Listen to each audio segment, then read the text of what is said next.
नवी मुंबईमध्ये 12वी बोर्डाच्या परीक्षेच्या उत्तरपत्रिका चक्क रस्त्यावरती पडल्याचं दिसून आलंय। कामोठे रस्त्यावरती पडलेल्या या पिशवीमध्ये उत्तरपत्रिका आढळून आल्या।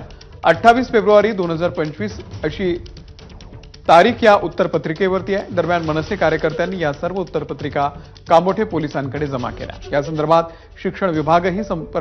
शिक्षण विभागासोबत संपर्क साधला असता योग्य ते उत्तर मिळालं नसल्याचा आरोपही मनसैनिकांनी केलाय। 12वीचे ह्या वर्षीचे बीकेचे पेपर आहेत, जे कामोठा येथे बस स्टॉपच्या मागे कोणीतरी फेकून गेले। जेव्हा अधिक शोधाशोध केली, अशी 3 ते 4 बंडल सापडली आहेत, जी ह्याच सब्जेक्टची आहेत। आता मला तुम्ही सांगा, आमची मुलं 12वीला बसली आहेत, ज्यांनी पेपर लिहिले आहेत, त्यांच्या पालकांनी काय करायचं? ह्या पेपरवरनं तर तुम्हाला स्पष्ट समजेल। त्याच्याबरोबर तिला प्रश्नपत्रिका सुद्धा सापडली। म्हणजे नक्की पाणी मुरतंय कुठे? महाराष्ट्र नवनिर्माण सेना हे अजिबात सहन करून घेणार नाही आणि आता याचं उत्तर शिक्षण मंत्र्यांना नक्कीच द्यावं लागेल।